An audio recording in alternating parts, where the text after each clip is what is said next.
capacitor and capacitance. The uses of capacitors. You can store energy as potential energy in an electric field, and a capacitor is a device you can use to do exactly that. There's a capacitor in a portable battery-operated photo flash unit. For example, it accumulates charge relatively slowly during the charging process, building up an electric field as it does so. It holds this field and its energy until the energy is rapidly released during the flash. Capacitors have many uses in our electronic and microelectronic age beyond serving storehouses for potential energy. For one example, they are vital elements in the circuits with which we turn radio and television transmitters and receivers. For another example, microscopic capacitors form the memory banks for computers. These tiny devices are important for their stored energy as for the on-off information that the presence or absence of the electronic field provides. Capacitance.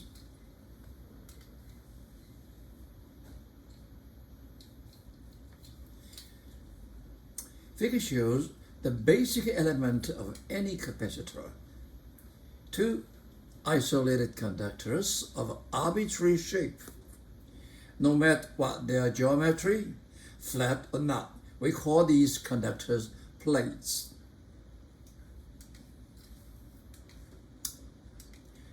This figure shows a less general but more conventional arrangement called a parallel plate capacitor. Consists of two parallel conducting plates of area A, separated by a distance d.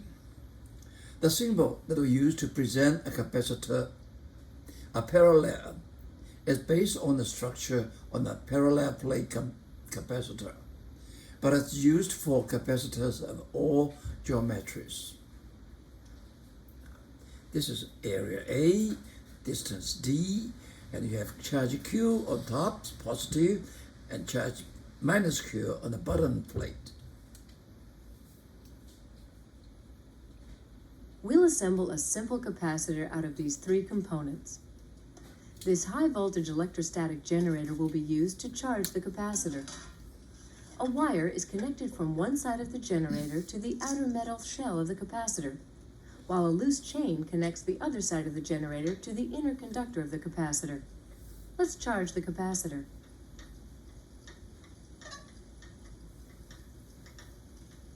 Now that the capacitor is fully charged, we can disconnect it from the generator and use this discharge rod to demonstrate the high voltage which exists between the two metal plates.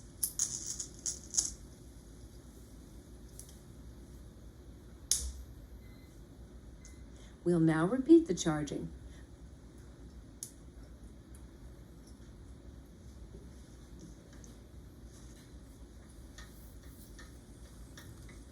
But after the capacitor is fully charged and has been disconnected, we will disassemble it into separate parts.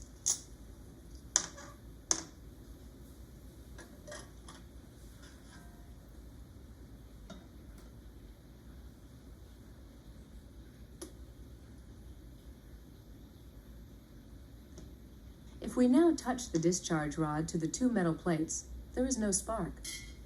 What has happened to the charge on the plates?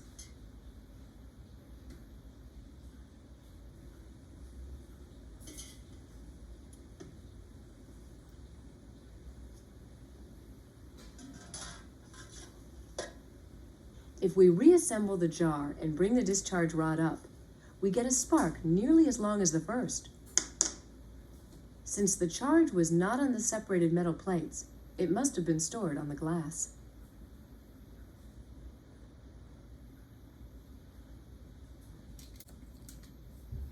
Two conductors, isolated from each other and from their surroundings, form a capacitor. 1. We assume for the time being that no material medium, such as glass or plastic, is present in the region between the plates. Later, we shall remove this restriction. 2. When a capacitor is charged, its plates have equal but opposite charge of positive Q and negative Q. However, we refer to the charge of the capacitor as being Q, the absolute value of these charges on the plane. Note that Q is not the net charge on the capacitor, which is 0. 3. Because the plates are conductors, they are equal potential surfaces. All points on the plane are at the same electric potential. 4. There is a potential difference between the two plates. For historical reason, we present the absolute value of this potential difference with V rather than with delta V, as we would with previous notation. 5. The charge Q and the potential difference V for a capacitor are proportional to each other. That is, Q equal to C over V. The proportionality constant C is called the capacitance of the capacitor. Its value depends on only the geometry of the plates and not on their charge or potential difference. It looks like the C depends on Q or V. Actually, it not. It depends on the geometry of the plates. Q doubles, V will double. C is constant. Depends on geometry. 6. The capacitance is a measure of how much charge must be put on the plates to produce a certain potential difference between them. The greater the capacitance, the more charge is required. 7. The metric system of the capacitance that follows from the equation is the coulomb per volt. This unit occurs so often that it is given a special name, the farad. 1 farad is equal to 1 coulomb per volt. Okay. C equal to Q over V. 1 microfarad equal to, micro is 1 times 10 to the minus 6 farad. 1 picofarad, P, is 10 to the minus 12 farad. One way to charge a capacitor is to place it in an electric circuit with a battery. An electric circuit is a path through which charge can flow. A battery is a device that maintains a certain potential difference between its terminals, points at which the charge enter or leave the battery, by means of the internal electrochemical reaction inside.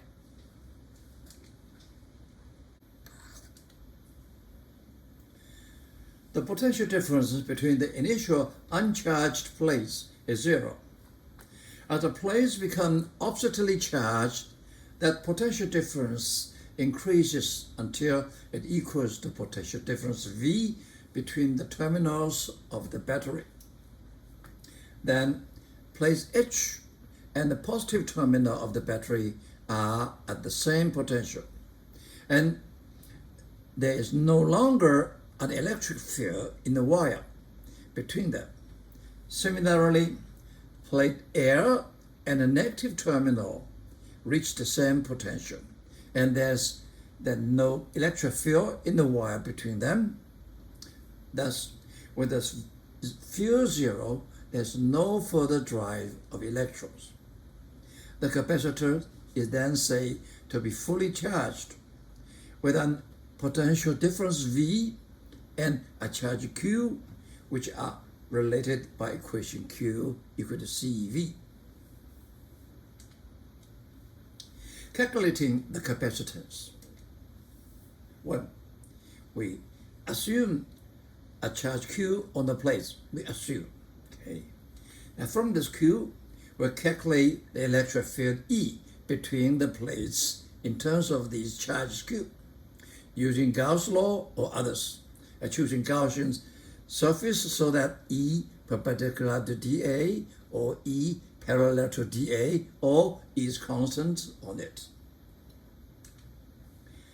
Knowing E, and we calculate the potential difference V between the plates from the equation V final minus V initial equal to minus integration of E dot ds.